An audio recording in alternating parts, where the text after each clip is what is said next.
100% fee రాయితీతో AI నేర్చుకోవాలనుకుంటున్నారా? Attend quality third gen AI test 2025. నమస్కారం, welcome to I dream. Health talks with Vijitha కార్యక్రమానికి స్వాగతం. ప్రస్తుతం మనతో పాటు ఉన్నారు general consultant doctor V Aditya Ranganath గారు. ఇప్పుడు వారితో మాట్లాడేద్దాం. నమస్తే అండి. నమస్తే అండి. ఎలా ఉన్నారు? బాగున్నాను మ్యామ్, థ్యాంక్ యూ. అయితే షుగర్ చాలా పెద్ద సమస్యగా మారిపోతుంది. చిన్నపిల్లల నుంచి పెద్దవాళ్ళ వరకు చాలా మందిలో చూస్తున్నాం.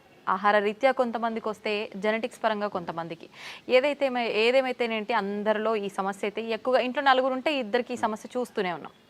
ఒకవేళ షుగర్ని రివర్స్ చేయాలి అంటే గనక అవకాశం ఉందంటారా? ఉంటే గనక ఆ టిప్స్ ఏంటో తెలియజేయండి.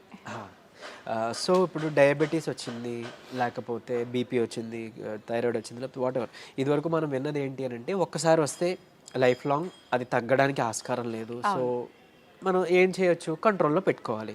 సో డ్రగ్స్, అదే మన మెడిసిన్ తీసుకుంటాము రెగ్యులర్గా, ఆపకుండా తీసుకుంటే కంట్రోల్లో ఉంటుంది కాబట్టి భయపడాల్సిన అవసరం లేదని చెప్తారు. అయిపోయింది, అది అక్కడతో అయిపోయింది. బట్ ఇప్పుడు రీసెంట్ అంటే చాలా ఇయర్స్ నుంచి మనకి తెలిసిందే ఏంటి అని అంటే వీటన్నిటిని కూడా మనం రివర్స్ బ్యాక్ చేసుకోవచ్చు.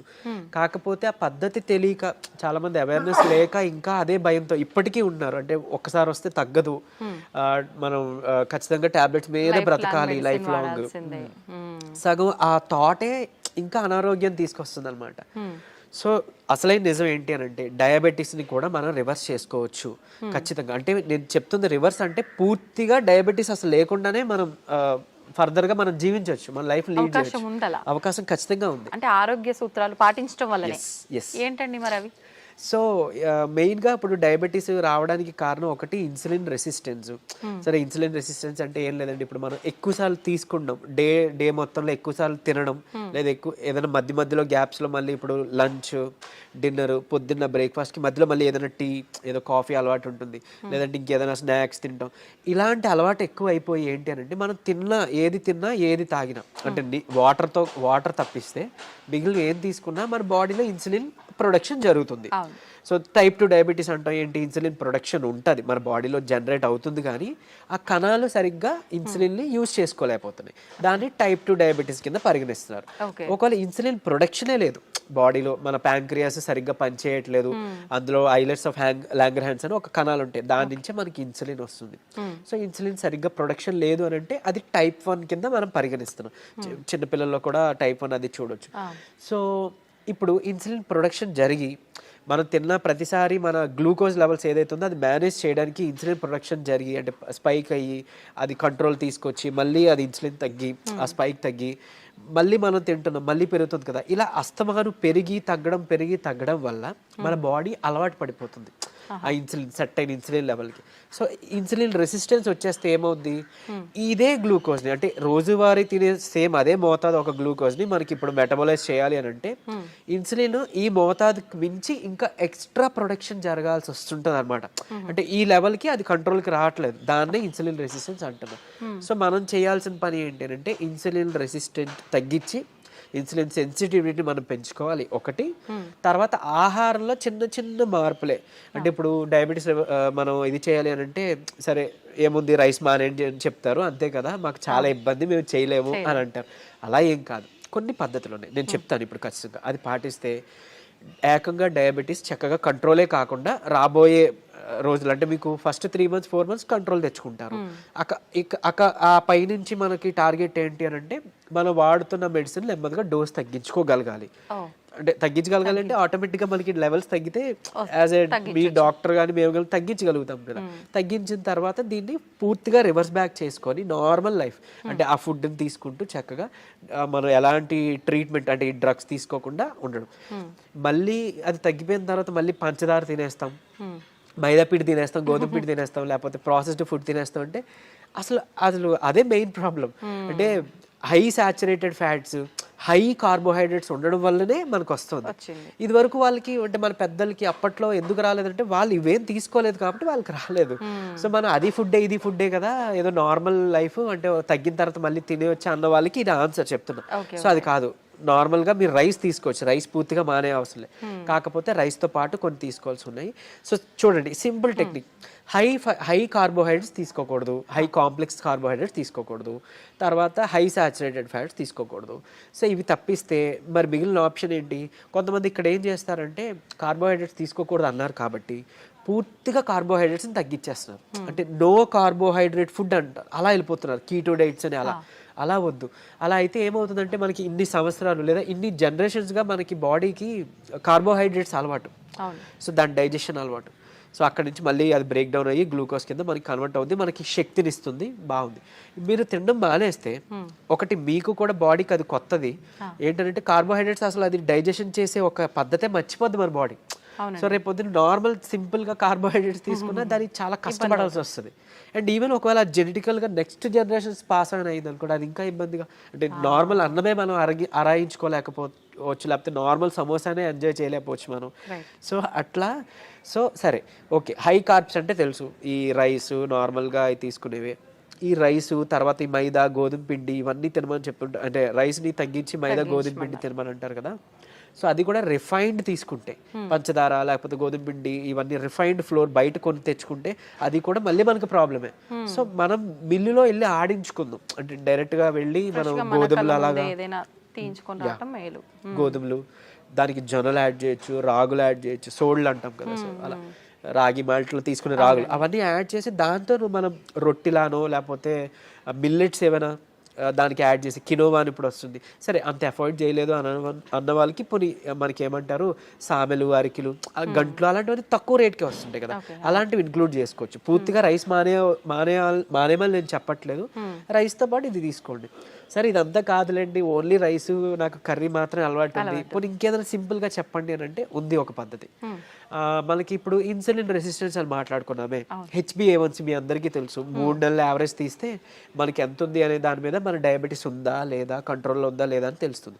సో దాన్ని మనం కంట్రోల్ పెట్టడానికే కదా ఇప్పుడు అన్ని చెప్తున్నాం, మన ఇన్సులిన్ వాడాలన్నా లేకపోతే ఈ మెట్ఫార్మిన్ మన డయాబెటీస్ డ్రగ్స్ వాడాలంటే కూడా మనకు అలానే దేవుడు కూడా ఇచ్చిన ఆహారంలో ఈ పని చేసే ఉంది. ఏంటి అని అంటే ఒకటి కీరా దోసకాయలు, తర్వాత పంకిన్ సీడ్స్ గుమ్మడి గింజలు, తర్వాత పాలకూర. వీటిలో ఏంటంటే పాలకూరలో తర్వాత పంకిన్ సీడ్స్లో వైటమిన్ ఈ ఉంటుంది, అది మీ HbA1cని చక్కగా కంట్రోల్ తీసుకొస్తుంది. అండ్ ఇప్పుడు చెప్పిన ఆహార పదార్థాల్లో మీకు ఇన్సులిన్ రెసిస్టెన్స్ని తగ్గించి సెన్సిటివిటీని పెంచే ఉంటాయి. సో ఇప్పుడు సరే కొంత లిస్ట్ చెప్తాను చూడండి. మష్రూమ్స్ బాగా అదే మన ఉడకబెట్టిన గుడ్లు ఫుల్గా విత్ సొనతో పాటు తీసుకోవాలి, అది కొలెస్ట్రాల్ కాదు, మంచి కొలెస్ట్రాల్ తీసుకోండి. సో తర్వాత నెయ్యి, తర్వాత మన కీరా దోసకాయలు, తర్వాత ఓట్స్, గ్రీన్ పీస్ అదే మన పచ్చి బఠానీలు, తర్వాత రాజ్మా, కిడ్నీ బీన్స్ అంటాం రాజ్మా, అలానే మిగిలిన బీన్స్ కూడా చక్కగా మిగిలిన రకాల బీన్స్, చిక్కుళ్ళు బీన్స్ ఇట్లాంటివన్నీ తీసుకుంటే కనుక ఇవన్నీ కూడా మీ ఇన్సులిన్ రెసిస్టెన్స్ని తగ్గించినవే. సో మీ ఇష్టం, గుడ్లు ఇప్పుడు ఆమ్లెట్ రూపంలో తీసుకోండి, నిద్రకి పనికి వస్తుంది ఆమ్లెట్, ప్లస్ దీనికి కూడా హెల్ప్ అవుతుంది. సో ఈ ఫుడ్ని మీరు కంపల్సరీగా క్యాబేజీ, కాలీఫ్లవర్, సో బ్రాకోలీ కానీ ఇలాంటి ఇవన్నీ కూడా మీ ఫుడ్ డైలీ ఫుడ్లో ఏదో ఒక రూపంలో ఇంక్లూడ్ చేసుకోండి. ఏదో ఒక్క పదార్థమైనా అట్లీస్ట్ కర్రీ, మనం అది వదిలేసి మిగిలినవేవో తీసుకున్నామంటే మళ్ళీ కంట్రోల్కి రాదు, మీ అందరికీ తెలిసిందే. చాలామంది ఎక్కువ పాలకూర కూడా తినరు, సో అట్లా. లేదంటే మునగాకు ఉంది, సో మునగాకును కూడా మీరు పౌడర్ రూపంలో చేసుకోవచ్చు, ఎండబెట్టేసి చక్కగా పౌడర్ చేసుకొని ఒక చెంచా యాడ్ చేసుకోండి ఒక ముద్దకి, అన్నంతో పాటు రైస్తో తీసుకోవచ్చు, హాట్ వాటర్లో కూడా తీసుకోవచ్చు, మజ్జిగలో కలిపి తీసుకోవచ్చు. ఇది ఒక మనిషికి డైలీ లిమిట్ ఒక చెంచా. సో అట్లా అని ఇప్పుడు ఏం చేస్తారంటే కొంతమంది ఏదైనా రసం, చారు దాంట్లో కలిపేస్తారు, బట్ అది కలిపేస్తే అంటే ఇంట్లో 3 members 4 members ఉంటే అందులో ఎవరికి ఎంత వెళ్ళేది తెలియదు కదా. సో డైరెక్ట్గా మీరు కలుపుకోవడం బెటర్, ఏదర్ వాటర్లోనో మజ్జిగలోనో లేదా మీ అన్నం గిన్నెలోనో. ఇంకోటి అన్నము, ఇప్పుడు అలానే అదే అన్నము కూర తినే ముందుగా 1 కప్పు కీరా దోసకాయ తీసుకోండి, లేదా బీన్స్, మొలకలు తీసుకోండి చక్కగా, ఇవన్నీ మీకు హెల్ప్ అవుతుంది. లేదంటే మన దాలిమ్మ గింజలు 1 కప్ పెట్టుకోవచ్చు, పెట్టి ముందు అది తిని తర్వాత అన్నము కూర మనం తీసుకుందాం. అలానే అన్నం తినే ముందు, టిఫిన్ తినే ముందు, నైట్ డిన్నర్ చేసే ముందు ఏం చేయొచ్చు అనంటే కొంచెం పెప్పర్ అంటే మన మిరియాల పొడి 1 చిటికెడు తీసుకొని నిమ్మరసం యాడ్ చేసి కొంచెం గోరువెచ్చని నీటిలో ఒక కప్పు లేదా 1 గ్లాసు గోరువెచ్చని నీటిలో కలిపి తాగేసేయండి. ఎందుకు అనంటే ఇప్పుడు ఈ పెప్పర్లో ఉండే పైపరిన్ అనేది మన ఏమంటారు యాక్టివ్ ఇంగ్రీడియంట్, మెడిసినల్ వాల్యూ ఉండే ఇంగ్రీడియంట్. ఇది మన లివర్లో ప్యాంక్రియాస్లో అదే ఎక్కడి నుంచి అయితే ఇన్సులిన్ వస్తుందో అందులో అక్కడ డైజెషన్ ఎంజైమ్స్ని వాటిని కూడా మంచిగా ఇది ఏమంటారు మెటబాలైజ్ చేస్తుంది. కరెక్ట్గా మెటబాలిజం బాగా జరిగి ఎంజైమ్స్ అన్ని మంచిగా ఫంక్షన్ అయ్యేలా చేస్తుంది. సో తర్వాత ఇంకొకటి మోర్ ఓవర్ ఈ ఏవైతే కాంప్లెక్స్ కార్బోహైడ్రేట్స్ మన హై కార్బ్స్ అన్నాం కదా దాన్ని బాగా కరెక్ట్గా డైజెషన్ జరిగేలాగా మెటబాలైజ్ అయ్యేలాగా ఇది హెల్ప్ చేస్తుంది. అండ్ ఈవెన్ మన పోషకాలు ఏవైతే ఉన్నాయో ఆకుకూరలోనో లేకపోతే మనం తీసుకునే ఫుడ్లోనో అవి మన వంట పట్టడం అంటాం కదా మన అబ్జార్ప్షన్ అవి అబ్జార్బ్ చేయడానికి ఈ ఈ పెప్పర్ మన మిరియాలు పొడి చాలా బాగా హెల్ప్ చేస్తుంది. సో ఈ రూపంలో తీసుకున్నారనుకోండి మీరు తిన్న తర్వాత పెరిగే షుగర్ లెవెల్స్ కంట్రోల్కి వస్తాయి అండ్ ఈవెన్ మనకి లోపల ఫంక్షనింగ్ బాగా మెరుగుపడుతుంది. ఇకపోతే డయాబెటీస్ రివర్సల్ గురించి వద్దాం. సో నేను ఇప్పుడు చెప్పింది 3 to 4 months చేస్తే ఖచ్చితంగా మీ షుగర్ లెవెల్స్లో చాలా వరకు మీకు తగ్గడం మీరే గమనించుకుంటారు. మీరు ఇంత అద్భుతంగా పనిచేస్తుందా అని అంటారు. ఎందుకనంటే చాలా మందికి ఒకటి ఉండిపోయింది సైకలాజికల్గా అంటే drugs like what ever medicine మాత్రమే మెడిసిన్, ఫుడ్ అంటే జస్ట్ ఆహారం మాత్రమే. అసలు కాదు.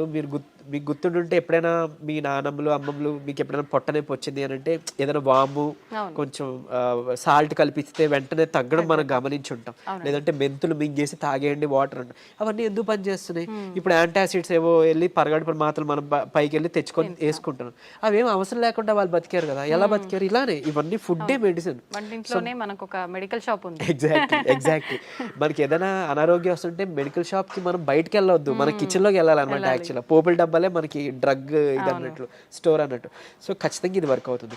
అండ్ మోర్ ఓవర్ అంటే ఇప్పుడు మన బెర్రీస్ నుంచి ప్లాంట్స్ నుంచి ఎక్స్ట్రాక్ట్ చేసిన బెర్బరిన్ అనేది ఒక సప్లిమెంట్ ఉంటుంది ఆబ్వియస్లీ. సరే అది అందరూ వాడాల్సిన అవసరం లేదు కానీ ఒక బూస్టప్ కింద పనికి వస్తుంది. అంటే ఎలా అయితే మనకి డయాబెటీస్ని మనకి తగ్గించడానికి మెట్ఫార్మిన్ అనే ఒక మెడిసిన్ తీసుకుంటున్నామో సేమ్ ఇది కూడా అదే పని చేస్తుంది. కానీ బట్ మెట్ఫార్మిన్తో వచ్చే వైటమిన్ B12 డెఫిషియన్సీ ఇందులో లేదు, ఈ బెర్బరిన్లో లేదు. సరే ఓకే అవైలబుల్ ఉన్న వాళ్ళు వాడుకుంటారు, అందరూ ఇది వాడాలని రూల్ లేదు. కానీ బట్ ఈ సింపుల్ టిప్స్ పాటించండి, ఇది ఒకటి. తర్వాత ఖచ్చితంగా ఒక 5 minutes వాకింగ్ ఉంటే చాలు. 5 minutes వాకింగ్ అంటే తిన్న తర్వాత ఒక 10 నిమిషాలు అలా 5 minutes వాకింగ్ చేస్తే చాలు. మీ ఆఫీస్ ఏరియా, మీ బెడ్రూమ్, మీ హాల్ ఎక్కడైనా ఆయాసం రావాలి, చెమటలు పట్టాలి, ఇట్లానే వాకింగ్ చేస్తేనే మనకి వర్కౌట్ అయినట్టు అని అస్సలు కాదు. బాడీ మూమెంట్ ఉండాలి. సో అది చేసుకుంటే చాలు డయాబెటీస్ మనకి తగ్గుతుంది. రివర్స్కి చెప్పుకున్న ఇందాక ఇంగ్రీడియంట్స్ ఉన్నాయి కదా, పంకిన్ సీడ్స్ అవ్వచ్చు, మన HbA1c కంట్రోల్ చేసే ఇన్సులిన్ సెన్సిటివిటీ పెంచేవి, ఇవి మీరు చేసుకుంటే 3 to 4 months ఖచ్చితంగా రివర్స్ అయిపోతుంది. ఇప్పుడు చాలా మంది మనం చూస్తూ ఉంటామండి, జామకాయ ఆకులు, లేత చిగుర్లు అని చెప్పి, లేదు అంటే తిప్పతీగ అని చెప్పి, ఇలాంటి కొన్ని ఆకులతో వేణిల్లో వేసి మరిగించిన వాటర్ తాగుతుంటారు షుగర్ ఉన్న వాళ్ళు. ఇది వర్క్ అవుతుంది అంటారా? యాక్చువల్గా ఇప్పుడు జామ ఆకులు ఉన్నాయి కదా, లేత తీసుకొని ఒక 4 ఆకులు మనం వేడి నీటిలో వేసి మరిగించి కషాయంలా తీసుకొని ఉదయం సాయంత్రం లేదా ఒక పూట అట్లీస్ట్ పరగడుపునైనా కానీ తాగితే కనుక అమోఘంగా ఆ రోజే పెరిగిన షుగర్ లెవెల్స్ తగ్గిపోయాయి. సో నేను ప్రీవియస్ వీడియోలో జామాకులు కషాయం గురించి చెప్పినప్పుడు చాలా మంది ఫోన్ చేసి అంటే ట్రై చేసి చక్కగా ఫస్ట్ నమ్మారు, ట్రై చేశారు.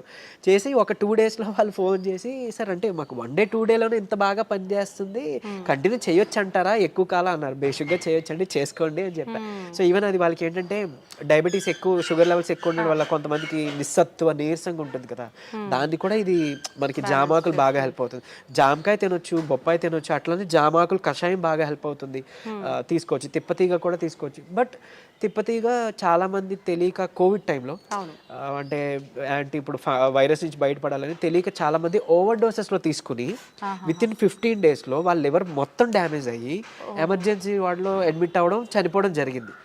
కానీ నేను ఇక్కడ చెప్పే ఒక ముక్క, తిప్పతీగ ప్రాబ్లం కాదు, ఓవర్ డోస్ ప్రాబ్లం. కాబట్టి తిప్పతీగని మనం ఇప్పుడు ఒకవేళ ఒక లైక్ 1 inch తీసుకున్నాం అనుకోండి, ఆ రూట్ ఏదైతే ఉందో దాన్ని బాగా బాయిల్ చేసి మనం దాన్ని తాగొచ్చు. దాంట్లో కొంచెం ఉసిరి పొడి యాడ్ చేయొచ్చు, లేదంటే మునగాకు యాడ్ చేసుకోవచ్చు 1/2 spoon అట్లా. ఇలాగా మనం తీసుకున్నాం అనుకోండి మనకి మంచిగా బెనిఫిటే.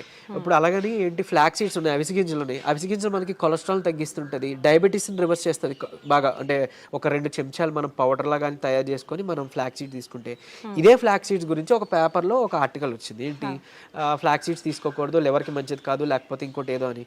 కరెక్టే, ఏదైనా అతిగా తీసుకుంటే మనకి ఫుడ్ అయినా ఆబ్వియస్లీ కదా. సో అంతే, అది పట్టుకొని ఉండొద్దు. అరే ఇప్పుడు తిప్పతీగ ఏదో ప్రాబ్లం, సరే తిప్పతీగ పక్కన పెడతాయి, అట్లీస్ట్ ఫ్లాక్ సీడ్స్, ఉసిరికాయ, ఫ్లాక్ సీడ్స్, లేకపోతే మన ఏమన్నా మన పెప్పర్, సో ఇట్లాంటివి ఉన్నాయి కదా, వీటి వల్ల ఏం చేయటం జరగదు. డ్యామ్ షూర్ మంచిదే. సో లిమిట్లో తీసుకోండి. ఇంకోటి ఫ్లాక్ సీడ్స్ గురించి ఇప్పుడు మాట్లాడుకున్నాం కాబట్టి చాలా మంది తెలియక దాన్ని పౌడర్ చేసి స్టోర్ చేసుకుంటున్నారు. వద్దు, అది ఏంటి అని అంటే ఆక్సిజన్కి సెన్సిటివ్ అనమాట, ఎయిర్ సెన్సిటివ్ యాక్చువల్గా. దీన్ని మనం ఎంత ఎయిర్ టైట్ దీంట్లో స్టోర్ చేసుకున్నా, ఎంత అమోఘంగా పనిచేస్తుందో ఇది అంత చేడ్ చేస్తుంది స్టోర్ చేస్తే. ఆక్సిడైజ్డ్ అయిపోతే మనం ఎంత ఇది చేసినా అది అయిపోతుంది. సో ఫ్రెష్గా తయారు చేసుకోండి. ఒక 2 చెంచాలు చిన్న మిక్సీ గిన్నెలో మాత్రం అవుతుంది, పెద్ద మిక్సీ గిన్నెలో అవ్వదు. సో చేసుకొని మీరు బటర్ మిల్క్లో మిక్స్ చేసుకోవచ్చు. కొలెస్ట్రాల్ తగ్గుతుంది, డయాబెటీస్ రివర్సల్కి హెల్ప్ అవుతుంది. అండ్ ఈవెన్ మనకి బయట బనానా ఫ్లోర్ అని దొరుకుతుంది, అరటి దీని నుంచి తీసిన పిండి. సో అది ఆన్లైన్లో వాటిలో అవైలబుల్, దాన్ని తెచ్చుకోండి. ఒక చెంచా చక్కగా బటర్ మిల్క్ దీంట్లో మిక్స్ చేసుకోండి. ఈ ఫ్లాక్ సీడ్స్ని మిక్సీలో పౌడర్ చేసుకోండి, పరగడుపునే తాగండి. మీకు డయాబెటీస్ని రివర్స్ చేయడానికి హెల్ప్ అవుతుంది. ఎందుకు అని అంటే రెసిస్టెన్స్ స్టార్చ్ అదన్నీ ఉంటేనే మనకి యూజువలీ చాలా ఇదనమాట. సో డయాబెటీస్ రివర్స్ చేయడంలో ఈ అరటి ఫ్లోర్ ఏదైతే ఉందో అమోఘంగా పనిచేస్తుంది. ఒక్క చెంచా చాలు, మీరు తినే దాంట్లో ఎందులో కలుపుకోవచ్చు. ఈవెన్ ఏమంటారు, మీరు తినే ఏదైనా అట్టు రొట్టెలో వేసుకోండి, లేదంటే ఇలా బటర్ మిల్క్లో మిక్స్ చేసుకోండి. ఇది ఖచ్చితంగా మీ డయాబెటీస్ రివర్సల్కి హెల్ప్ అవుతుంది. సో ఎందుకు, ఇన్సులిన్ రెసిస్టెన్స్ మనకి మెయిన్గా రివర్స్ అవుతుంది కదా, అంతే. ఇదే సీక్రెట్ ఫార్ములా, ఇది నమ్మి చేయండి. నిజంగా చెప్తున్నా, మీరు ఇయర్స్ డ్రగ్స్ అది వాడాల్సిన అవసరం లేదు. అండ్ ప్రీవియస్గా ఒక వీడియోలో నేను చెప్పాను, లైక్ పరగడుపున ఒక చెంచా కలబంద గుజ్జు తీసుకోండి అని. అది నేను ఎక్కడో మెడికల్ క్యాంప్కి వెళ్ళినప్పుడు ఒక ఆవిడ నా వీడియో చూసారంట, ఆవిడ కంట్రోల్ అయింది. సో మీరు ఇదివరకు వాడేవారు కదండి ట్యాబ్లెట్, ఈ నెల చాలా వరకు తగ్గింది. ఏం చేశారంటే, మీ వీడియో చూసాను సార్, యాక్చువల్గా కలబంద గుజ్జు చెప్పారు, పరగడుపును తీసుకోవడం మొదలు పెట్టాను, నాకు ట్యాబ్లెట్ తగ్గిపోయింది, సగానికి సగం డోస్ తగ్గిపోయింది. And with in next 2nd or 3rd monthలో ఆవిడకి పూర్తిగా నేను ఆపేశాను, ట్యాబ్లెట్ తీసుకోవాల్సిన అవసరం లేదు, ఆవిడకి డౌన్ అయిపోతుంది.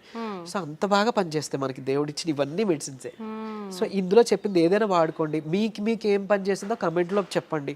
సో మిగిలిన వాళ్ళకి ఇన్స్పైరింగ్గా ఉంటుంది. అండ్ ఏది పని చేయలేదో లైక్ నాకు తెలిసినప్పుడు నేను సజెస్ట్ చేయగలుగుతాను మీకు ఆల్టర్నేట్గా. ఓకే, థ్యాంక్ యూ అండి. నిజంగా చాలా యూస్ఫుల్ టిప్స్ అనేది తెలియజేయడం జరిగింది. నమస్తే.